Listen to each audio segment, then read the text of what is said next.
안녕하세요. 오늘도 사연살롱을 찾아주셔서 감사합니다. 몇 년 전 딸을 시집 보낸 엄마예요. 불과 몇 년 전까지만 해도 제 인생에 이런 날이 오게 될 줄은 몰랐어요. 남편 하나 믿고 시집 와서 투명인간 취급받으며 살다가 몹쓸 병에 걸리자 하루아침에 헌신작처럼 내쫓겼을 땐 더더욱 그랬죠. 인생의 막다른 골목에 들어섰을 때 제 앞에 선택지는 딱 두 가지였어요. 신세한탄을 하며 남은 목숨을 연명하거나 죽기 살기로 달려들어 병과 싸워 이기는 거였죠. 저는 후자를 택했어요. 그건 삶에 대한 애착이 강해서가 아니라 나를 조롱하고 인간 이하에 취급을 했던 남편과 시댁 식구들한테 복수를 하고 싶었기 때문이었어요. 그렇다고 드라마 속 주인공처럼 드라마틱한 복수를 할 수 있을 거란 기대는 없었어요. 다들 알다시피 우리네 인생이 그렇게 원하는 대로 이루어지지는 않잖아요. 제가 원했던 건 보란듯이 잘 살아서 그까짓 것들은 내 인생에 아무런 영향도 미치지 못하는 하찮은 것들이란 걸 똑똑히 보여주는 거였죠. 일종의 우아한 복수요. 남편과 저는 병원에서 만났어요. 직장 동료긴 해도 남편은 의사였고 저는 간호사라서 동료라고 하기엔 거리감이 있는 사이였죠. 우리 부부가 처음부터 서로에게 호감을 느꼈던 건 아니었어요. 남편은 규모 있는 개인 병원을 소유한 의사 집안 장남으로 학벌과 재력은 물론 부모의 후광까지 더해서 병원에서 촉망받는 인재였고, 저는 하루 벌어 하루 사는 부모님 밑에서 죽어라 발버둥 친 덕에 간신히 간호대를 나와 간호사가 된 흙수저였거든요. 대학을 졸업하고도 근 5년 동안 학자금 대출을 갚느라 10,000원짜리 한 장 편하게 써본 적이 없었어요. 그러니 연애는 당초 내 인생에 없는 단어인 줄 알고 살아야 했어요. 물론 제가 연애를 하지 않은 걸 오로지 돈 때문이라고 할 수는 없어요. 따지고 보면 제 마음이 내키지 않았던 게 큰 이유였으니까요. 가난한 가정이 되기 그렇듯 부모님은 늘 돈 때문에 싸우셨어요. 두 분 모두 배움이 짧아서 번듯한 일자리를 얻을 수 없었던 탓에 생활고를 피할 수 없었거든요. 일용직을 전전하던 아빠는 일하는 날보다 집에서 술을 마시는 날이 더 많았고, 엄마는 건물 청소에 식당 설거지까지 하며 몸이 부서져라 일을 했지만 돌아오는 건 남편의 괴롭힘 뿐이었어요. 이 늦은 시간까지 어디서 뭐 했어? 너 남자 생겼냐? 나 몰래 밖에서 딴 사람 만나고 다니는 거지? 말해봐. 이 인간이 미쳤나? 내가 무슨 남자를 만나고 다닌다고 그래? 식구들 먹여 살린다고 미친년처럼 새벽부터 건물 청소해 식당 설거지까지 죽어라 일하고 온 사람한테. 아휴, 돈도 못 버는 주제에 꼴의 남편이라고 지 마누라 바람필까봐 두렵긴 한 모양이지? 인간아, 제발 정신 좀 차려라. 집구석에서 술 처먹고 쓸데없는 생각 그만하고 나가서 돈 벌 궁리 좀 해. 그도 싫으면 차라리 나가 죽던가. 아, 드디어 네가 속내를 드러내는구나. 그래, 나 내쫓고 딴 놈이랑 살림 차릴 생각이냐? 근데 내가 그렇게는 못 해준다. 오늘 너 죽고 나도 황천길 깔라니까 이리 와라 이거사.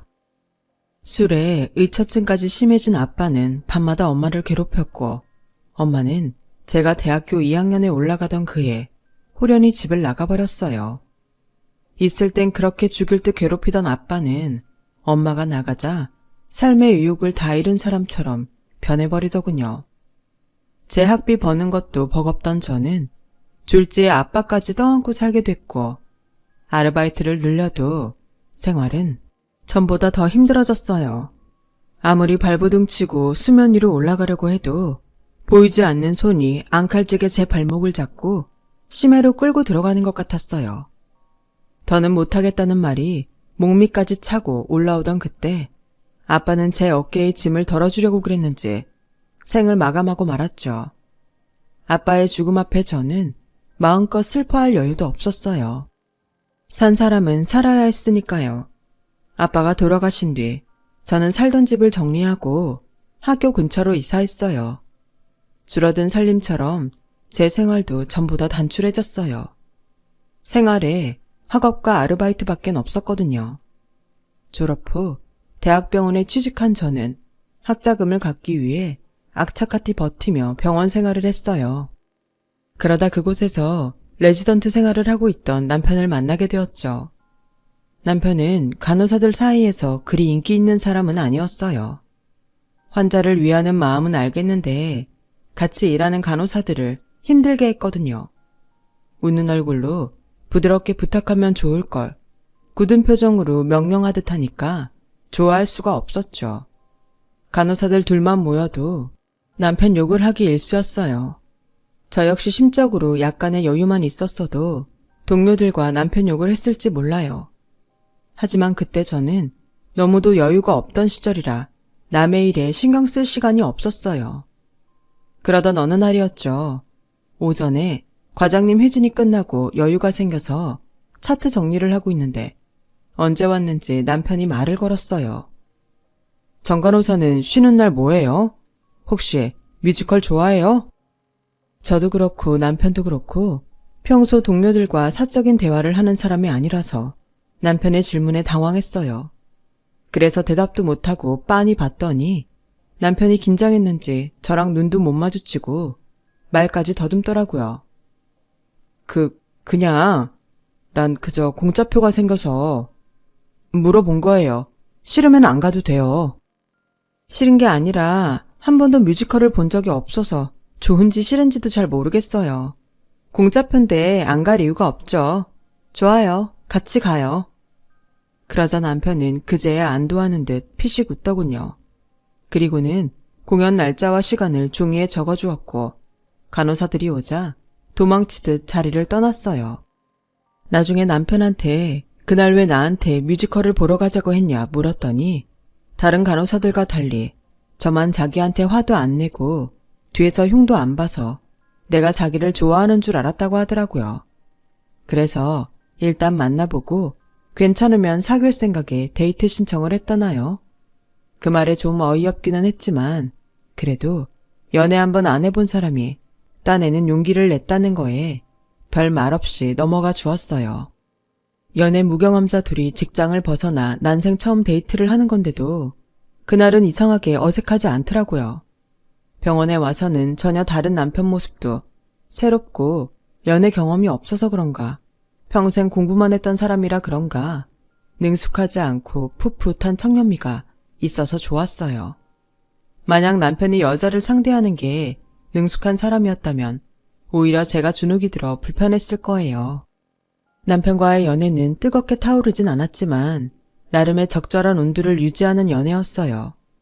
병원에서 오랜 시간 의사와 간호사로 손발을 맞춰와서 그런지 몰라도 호흡도 잘 맞고 서로에 대한 믿음이 있어서 만나는 내내 사소한 일로 싸우거나 이별할 생각한 적은 한 번도 없었으니까요. 집안 차이 외에는 사실 걸릴 게 없는 사이였어요. 하지만 연애만 하고 끝날 거라면 몰라도 결혼 얘기까지 나오는 사이가 되고 보니 집안 형편 차이가 가볍게 느껴지지만은 않더라고요. 예비 시부모님은 서울대 CC로, 아버님은 의대, 어머님은 영문과를 졸업하셨고 제 남편과 3살 아래 시누이도 명문대 출신이었어요. 무엇보다 어릴 때부터 영어 교육을 위해 집에서 영어를 사용한 덕에 가족 모두가 외국어 능력자이기도 했어요. 거기다 외가의 재력이 엄청나서 남편과 시누이 모두 유치원 때부터 전담 기사가 있었다고 하더라고요. 고등학생 때까지도 월세방을 전전하던 우리 집과는 천지 차이가 나는 집이었죠. 당연히 시어머니와 시누이는 처음부터 우리 결혼을 반대했어요. 긴 세월 동안 부잣집 사모님으로 살아오셔서 그런가 드라마 속 사나운 시어머니들처럼 상스러운 말투로 제게 험한 말을 내뱉진 않으셨지만 저를 탐탁치 않아 하신다는 건 확실히 알 수 있었어요. 제게 언제나 정중하게 거리를 두고 행동하셨거든요. 그건 시누이도 마찬가지였고요. 그 집에서 그 흐름을 읽지 못하는 건 제 남편뿐이었어요. 아니, 어쩌면 남편은 알고 있으면서도 모른 척 했던 건지도 모르겠네요. 이렇게 극명한 차이가 나는 상황에 반대까지 무릅쓰고 결혼할 수 있었던 건 시아버지 덕분이었어요. 아버님은 가난한 시골 농가의 아들로 소위 말하는 개천에서 난 용이었어요. 너무 가난해서 대학 시절 매학기 등록금 때문에 곤혹을 치러야 했던 아버님은 당시 여자친구였던 저희 시어머니 집안의 도움으로 무사히 대학을 졸업할 수 있었고, 의사고시에 패스하자마자 대릴사 위로 처가해서 장인 장모를 모시고 사셨다고 해요. 바나나를 먹은 것도 그때가 처음이고, 집안에 화장실이 있는 집에 사는 것도 그때가 처음이라 아침에 눈을 뜰 때마다 남의 집에 와 있는 것처럼 불편하고 어색했다고 하시더군요. 저희 결혼을 앞두고 식구들 몰래 따로 저를 불러 밥을 사주시면서 이런저런 얘기를 해주셨는데, 아버님도 저만큼 고생을 하고 살아오셨더라고요. 네 시어머니한테는 미안한 얘기지만 나는 처가에 얹혀 살면서 단 한 번도 장인장모를 부모님으로 생각한 적이 없었다. 물론 두 분이 물심양면으로 내게 도움을 주셨지만 그럼에도 그럴 수 없었던 데에는 이유가 있었어. 상견례 때 내 부모님과 형제들을 멸시하던 눈빛을 잊을 수가 없었거든. 지금 너를 바라보는 내 아내와 딸아이 눈빛이 그때 장인장모를 닮아 있어서 보는 내 마음이 편치 않구나. 그래도 아가, 너만 흔들리지 않고 굳건하게 버텨준다면 내가 너의 버팀목이 되어주마. 그러니 내 며느리로 살아다오. 아버님의 따뜻한 말씀에 저는 그제야 마음을 잡을 수 있었어요. 솔직히 결혼 얘기가 나오고 시댁에 처음 인사를 다녀온 이후로 이 결혼을 해도 되는 건지 고민이 많았거든요. 직업도 처지고 돈도 없고 무엇보다 친정이 없었으니까요. 거기다 시어머니와 시누이가 저를 마음에 들어하지 않는 것도 그렇고요. 그런데 집안의 어르신인 아버님이 제 편이 되어주겠다고 하시니까 천군만마를 얻은 것 같았어요. 집안에서 누구도 아버님 뜻을 어길 수 있는 사람은 없었거든요. 비록 장인의 힘으로 병원장이 됐지만 오늘날 병원을 키우고 재산을 늘린 건 분명 아버님의 노력이었고 공이니까요. 저희 시어머니가 형제들 앞에서도 당당히 어깨를 펼 수 있는 것도 다 저희 아버님 덕분이기도 했고요. 하지만 아버님조차도 저희 부부를 데리고 살겠다는 어머님의 뜻은 결국 꺾지 못하셨어요. 어차피 결혼 후에도 병원 일을 그만둘 생각이 없었던 저는 끝까지 시집살이를 반대할 처지는 아니라서 집 문제만큼은 순순히 어머님 뜻을 따르기로 했어요. 처음 1, 2년은 별다른 문제 없이 조용히 지나갔어요. 식사는 상주 도우미 아주머니가 맡아서 하셨고 청소는 따로 업체 사람을 불러야 했기 때문에 집안일에 한해서 저는 딱히 할 일이 없었거든요. 그저 아침에 시부모님께 문안 인사드리고 집안 경조사가 있을 때 며느리 역할만 하면 됐으니까요. 그러다 제가 임신을 하면서 병원 일을 그만두고 집에 있는 시간이 길어지자 조금씩 제가 몰랐던 문제들이 눈에 보이기 시작하더라고요. 그동안 바빠서 미처 신경을 못 썼는데 집에서 일하는 도우미 아주머니가 저와 시댁 식구들을 차별하고 있더라고요. 병원 일을 하면서 그 힘들다는 태움도 견뎌낸 저였지만 내 집에서 일하는 사람한테까지 업신여김을 당하고 보니 그 충격은 생각보다 컸어요. 사소하게는 차와 커피도 저만 다른 브랜드로 내주더라고요.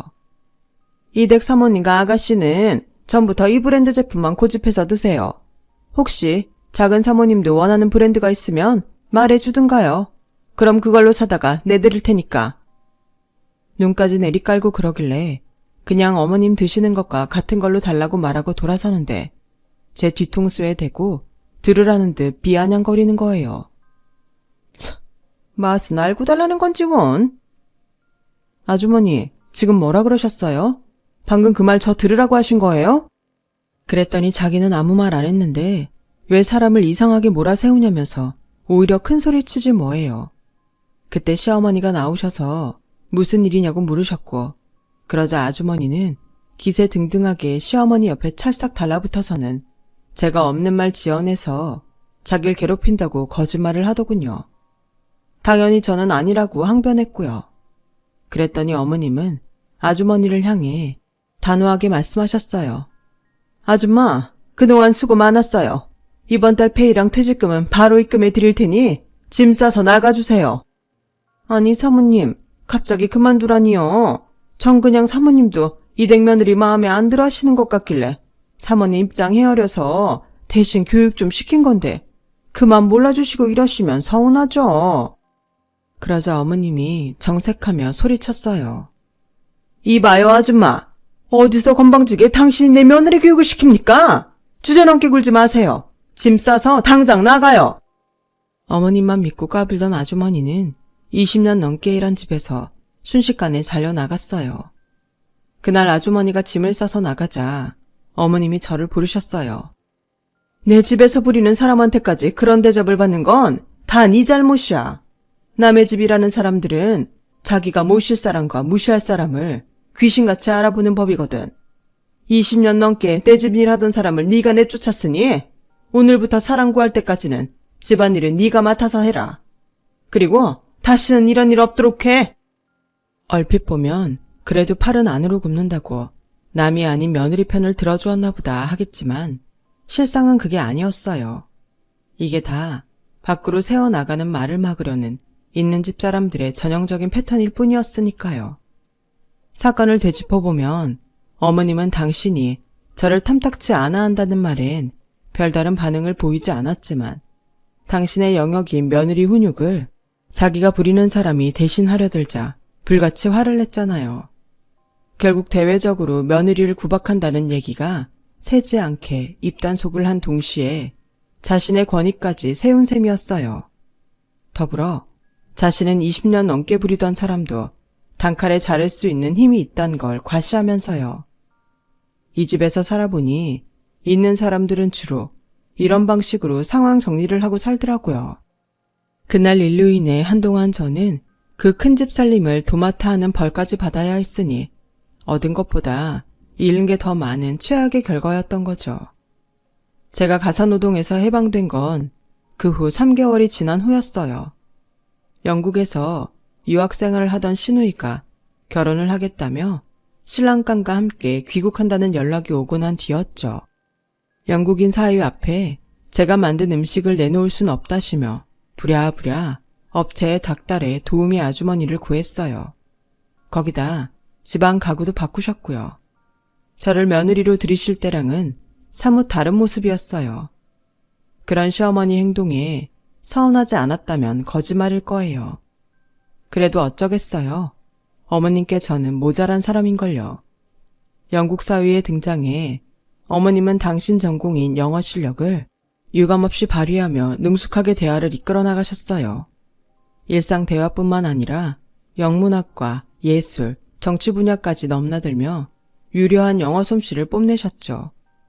그 대화에 끼지 못한 건 오로지 저뿐이었어요. 그저 눈치껏 단어 몇 개로 추론해 상황을 모면하는 정도였거든요.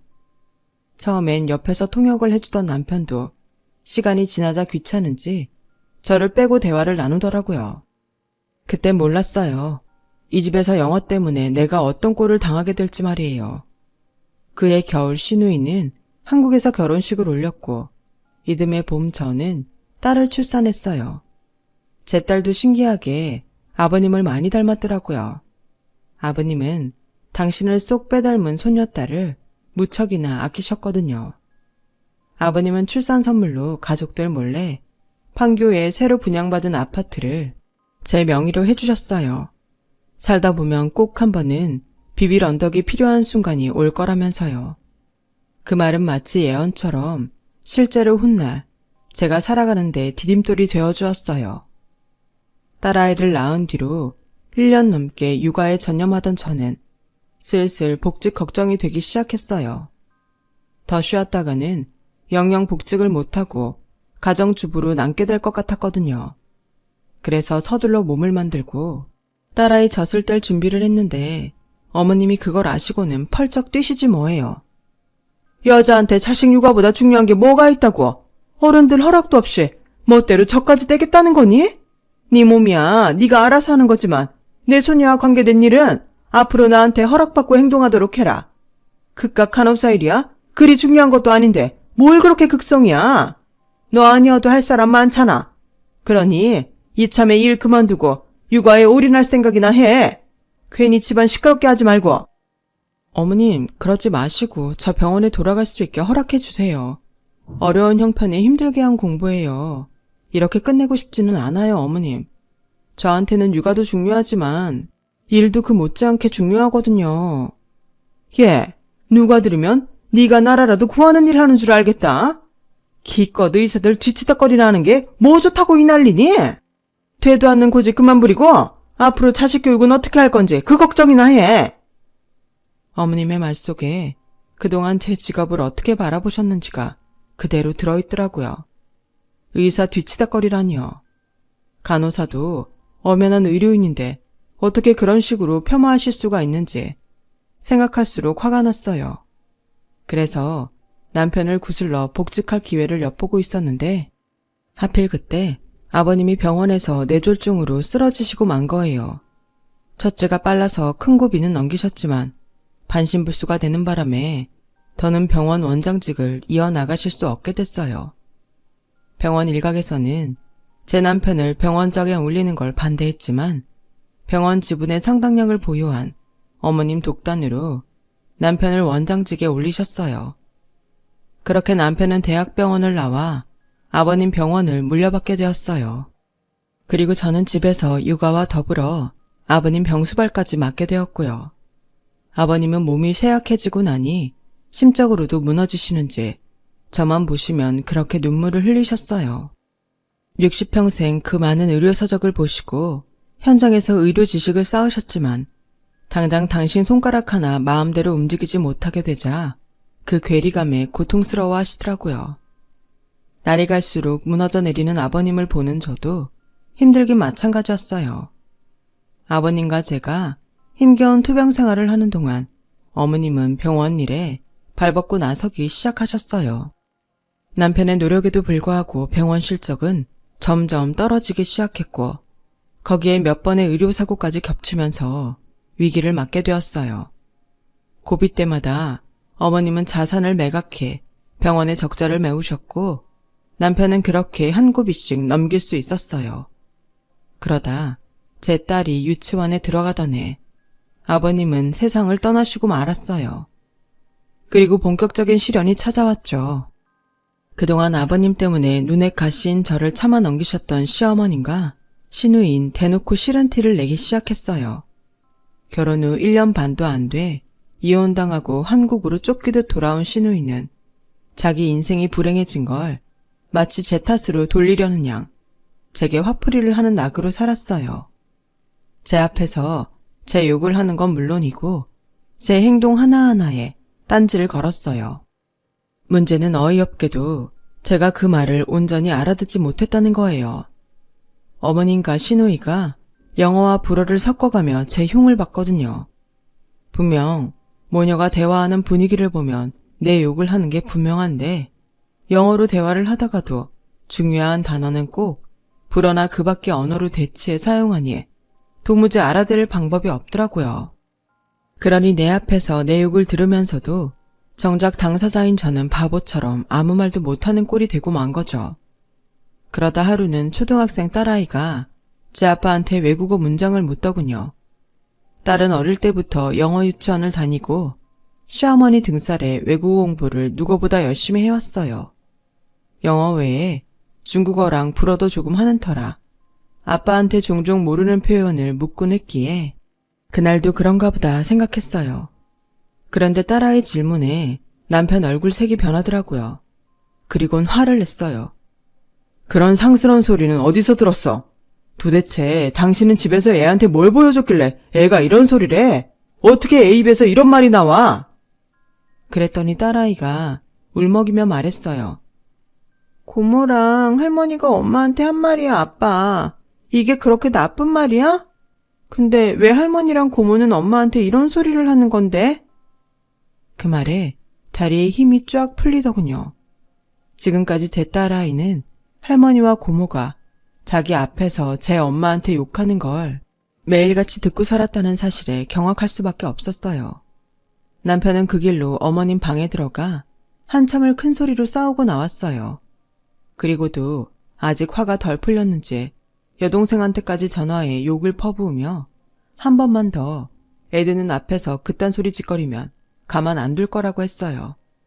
한참 뒤 방으로 돌아온 남편은 말없이 저를 쳐다보며 한숨을 쉬었어요. 나랑 결혼한 지 몇 년째인데 아직도 넌 엄마랑 정은이한테 그딴 소리를 듣고 사냐. 못 알아듣는 말로 네 욕을 한 엄마랑 정은이도 문제지만 내 보기엔 너도 문제야. 아무리 외국어가 안 돼도 네 눈앞에서 네 욕하는 걸 느낄 거 아니야. 사람이라면 어떻게 그걸 모르겠어. 그럼 참지 말고 들이박았어야지. 왜 무식한 엄마 때문에 내 딸이 그런 더러운 소리를 알게 하냐고. 네가 그러고도 엄마라고 할 수 있니? 너란 사람은 자존심도 없어. 안 그래도 병원 일 때문에 골치 아파 죽겠는데 너까지 날 힘들게 하면 난 어떻게 살란 말이야. 너 앞으로 살림이고 뭐고 다 때려치우고 학원을 다니든 과외를 받든 어학 공부 좀 해. 알았어? 그리고 은솔이는 영국 기숙학교로 보낼 테니까 그런 줄 알아. 남편은 딸아이를 위한 결정이라며 어린 딸을 영국으로 보냈어요. 제가 영국에 따라간다고 했더니 가소롭다는 듯 그러더군요. 애초에 은솔이를 영국으로 보내게 된 건 너 때문이었어. 네가 병신처럼 딸 앞에서 욕이나 듣고 사는 거 안 보이려고 보낸 거니까. 막말로 네가 영국에 따라간다고 예솔이한테 뭘 해줄 수 있겠어? 제발 현실 좀 직시해라. 결국 제 딸의 영국 생활은 어머님과 시누이가 저 대신 도맡게 되었고 저는 1년에 한두 번 정도 딸아이와 전화 통화를 하는 게 고작이었어요. 그나마도 시간이 지나면서 현지 학교에 적응이 된 딸은 저보다는 친구들과 어울리기에 바빴고 그렇게 딸과 멀어지기 시작했죠. 그러는 사이 저는 남편의 오랜 외도와 저를 둘러싼 시댁 식구들의 노골적인 멸시와 조롱에 불면증과 그 밖의 무기력증 등으로 고통받게 되었어요. 그러다 제가 암에 걸렸다는 사실을 알게 되었죠. 이미 주변 장기까지 전이가 많이 돼서 수술도 불가능한 상태였어요. 병원에선 대개 이런 상태의 환자한테 항암 치료를 제의하기보다는 가족과 마지막 시간을 보내길 권하곤 해요. 남편은 제 CT를 보더니 한숨을 푹 쉬곤 이제 어떻게 할 거냐고 묻더군요. 당신이 원하는 대로 해줄게. 치료 불가능한 건 당신이 잘 알 테고 호스피스 병원 연결해줘. 그러자 어머님이 현재 병원 사정도 안 좋은데 그런데 돈 쓸 거 뭐 있냐며 남는 병실에 입원시키라고 했어요. 집안에 병자를 두면 될 일도 안 되니 하루빨리 집에서 내보내라고요. 제가 마지막으로 영국에 가서 딸아이를 보고 오겠다고 했더니 남편과 어머님은 한 목소리로 절대로 안 된다고 펄펄 뛰었어요. 애 학업에 방해가 된다나요? 제발 은솔이 보고 오게 해줘. 그럼 두말 않고 이혼해줄게. 당신도 내 눈피에 두 집 살림하는 거 피곤하지 않아? 그러니까 내가 나가준다고. 어머님도 제 꼴 보기 싫으시잖아요. 제 장례식에 오셔서도 아가씨랑 외국어로 제 욕하실 텐데. 전요, 더는 그 꼴 못 보겠어요. 그러니까 제발로 나가드린다고요. 그렇게 저는 이혼 약속을 앞세워 5년 만에 딸아이를 볼 수 있었어요. 못 본 사이 어른이 다 됐더라고요. 딸아이와 영국에서 일주일을 보낸 저는 한국으로 돌아와 집을 나왔어요. 그리곤 아버님이 남겨주신 아파트로 들어갔어요. 남편은 병원 경영 상태가 안 좋아 현금이 없다며 제 계좌로 얼마 안 되는 위자료를 보내주었어요. 17년 결혼 생활은 그렇게 끝이 났어요. 혼자 살기 시작하면서 제 일상에 많은 변화가 있었어요. 암과 싸워 이기기 위해 준비해야 할 것들이 많았으니까요. 먼저 물 맑고 공기 좋은 곳으로 이사를 해야 했고 저와 같은 환우들과 정보를 공유하며 내 몸에 맞는 음식과 치료 방법을 결정해야 했어요. 간호사 일을 할 때는 결코 동의하지 않았을 치료 방법들이지만 어차피 시한부 판정을 받은 거 못할 것도 없다는 생각에 용기를 얻게 되었어요. 그리고 딸과 했던 약속을 지키기 위해서는 뭐라도 해봐야 했으니까요. 영국을 떠나기 전 딸아이는 제게 10년 뒤 함께 세계 여행을 하자고 했거든요. 그 약속을 지키기 위해선 어떻게든 살아남아야 했고 그게 바로 내가 사라지기를 바라는 사람들한텐 복수가 될 거란 생각을 했어요. 다행히 자연치유요법을 하는 사람들 모임에서 저처럼 삶의 의지가 강한 사람들을 만나게 돼서 우리는 서로 의지하고 격려하면서 암 투병 생활을 이어나갈 수 있었어요. 벽에 걸린 달력을 한 장 한 장 넘길 때마다 이 장이 마지막이 아닐까 걱정되던 마음은 1년이 지나고 3년, 5년을 넘어서자 환희로 바뀌었어요. 제 몸에 잔뜩 퍼져 있던 암세포들이 사라져버리고 CT상으로도 깨끗하게 완치도 돼 있었거든요. 제 완쾌 소식에 함께 투병 생활을 해온 환우들이 자신들 일처럼 기뻐해줬어요. 저의 완쾌는 그간 우리의 치료 방식이 틀리지 않았다는 증명이기도 했기에 다들 잔뜩 고무된 상황이었죠. 그러던 중 환우 가족 중 한 분이 제게 자신이 운영하는 사업체에 와서 1일 강연을 해달라고 부탁하셨어요. 처음엔 도무지 자신이 없어서 거절을 했던 제게 사장님이 그러시더라고요. 대단한 걸 바라는 게 아닙니다. 그저 그동안 살아온 얘기를 해달라는 것뿐이에요. 솔직한 것만큼 큰 감동은 없으니까요. 결국 연이은 부탁에 할 수 없이 저는 강연에 나섰고 그 일을 계기로 현재까지 3년 넘게 전국을 다니며 강연을 이어가고 있어요. 다행히 가는 곳마다 반응이 좋아서 현재는 강의료도 꽤 받고 있어요. 그러던 차 딸아이한테 이메일이 온 거예요. 곧 결혼식을 한다고요. 완쾌하고 바로 딸을 만나러 영국에 갔을 때 딸아이가 남자친구라며 한국인 유학생을 데리고 나왔었는데 그 친구와 결혼까지 하게 됐다더군요. 그렇게 저는 이혼한 지 8년 만에 공식적으로 시댁 식구들 앞에 나가게 되었어요. 결혼식장 주차장에서 저를 본 전남편과 전 시어머니는 제가 살아있다는 사실보다 제가 타고 간 외제차에 더 놀라는 눈치였어요. 그도 그럴 게 지난 8년 동안 전남편은 아버님의 병원을 말아먹고 도박으로 집까지 날린 채 후배가 하는 병원에 페이닥터로 나가고 있었나 봐요. 그나마도 경기가 안 좋아서 언제 잘릴지 모르는 형편이라더군요. 부잣집 딸로 태어나 평생 설거지 한번 안 하고 살아온 전 시어머니는 말년에 전 재산 말아먹은 아들과 함께 월세집에 살면서 손수 바깥 빨래, 청소까지 하고 사신다고 했어요. 그나마 노년을 위해 가지고 있던 땅마저 딸이 훔쳐 달아나는 바람에 빈털터리가 됐다더라고요. 그러니 한창 돈이 궁하니 모자한테 돈 냄새 풍기는 제가 얼마나 반가운 손님이겠어요. 혼주석에 저와 함께 나란히 앉은 전남편은 딸아이 결혼식 내내 제게 말을 걸었어요. 어디 살고 있느냐, 재혼은 했느냐, 뭘 해서 돈을 벌었느냐 등등 온통 저의 재정 능력을 가늠할 만한 질문을 해대기 시작했죠. 자기야, 오랜만에 만나서 이런 말 하긴 좀 그렇지만 예정을 생각해서 나 돈 좀 빌려주라. 나 이달까지 5천 못 만들면 앞으로 의사생활도 못하게 될지 몰라. 그놈들이 신체 포기각서까지 받아가서 빼도 박도 못한다고. 돈은 내가 3달 안에 갚아줄게. 그러니까 제발 나 좀 살려주라. 또다시 도박에 손을 댄 남편은 인생 막장까지 다다른 것 같았어요.